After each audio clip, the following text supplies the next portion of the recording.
had a big role to play in being fully devoted to the nations long before I was here. As a matter of fact, from what you just told me, it was about when I was 6 years old. You started your missionary journey to Indonesia from Granger Missionary Church. You worked with Wycliffe Bible translators, correct? Yes.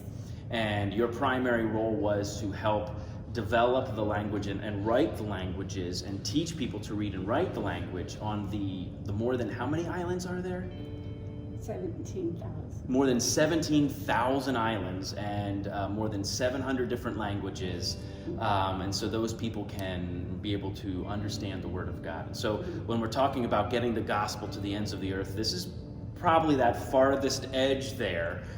Granger Missionary Church was my dedication. My commissioning was from Granger, and Granger paid a third or more of my support the 35 years that I served. 30 over there and 5 as a consultant before the stroke. Wow. So That's awesome. Granger's got a big investment in this young man.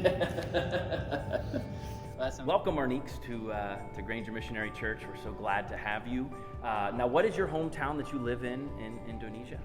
I live in the island called North Sulawesi, which is the small city called Tumohon, up on the mountain about. I'm with my wife and the 2 children. We live together there.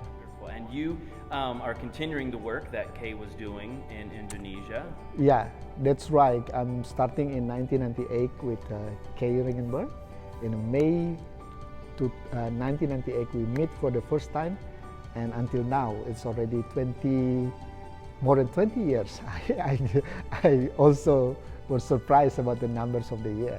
I start from the zero understanding about the Bible translation, and she's the one who's opened me about the Bible translation, because I myself have passion to do the ministry, but I don't know about the Bible translation. And then we go together in numbers of the islands to teach people in those remote places. And by the time I know that Kay is showing a very full heart and passion to the people group in Indonesia. So your work in Indonesia, what does it look like today? In the past, I was starting to help the one language and then move to the creating a numbers of the Bible translation in the one time. We call the cluster Bible translation. But presently, I think that it is too slow to reach the remaining language in Indonesia. So rather than one language or one cluster, we train more organization leader, and they can multiply. So that is kind of a discipleship movement right there. That's you right. train them, and then they go out and continue That's right. the work. That's right. Rather than bringing people, and rather than That's trying right. to do the work in That's one right. place. That's right. So I train the leader, and then the leaders is impacting the organization, and organization go out to reach the community itself. How many languages have been developed so that the Bible can be given in the languages in Indonesia? First 20 years, they only start 14 languages. Wow. And then when I become a director at the time in 2010s, we changed the methodology so we can multiply the language. So we start to multiply the language by creating a new cluster.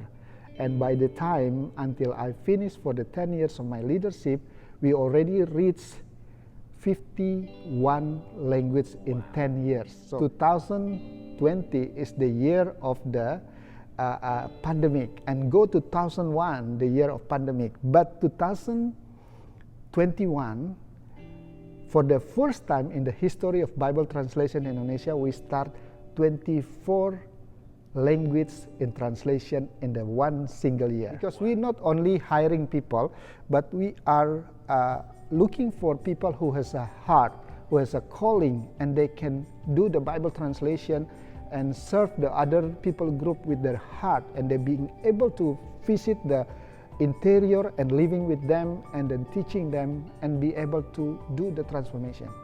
That's the biggest need. So if we had somebody, maybe another Kay in our congregation today, and they said, I have a heart for those people, is there a place that they could fit in? Of course. From the bottom of our hearts, thank you so much for all that you're doing. Thank you, Pastor Jason. I also thank you very much for this opportunity that I can speak. Remember about 2012, I came here and then speak in the congregation. Yeah, I hope some of the congregation members still remember me. I'm sure there are some who do. So thank you so Yeah. much, Marnix. I appreciate it. Thank you.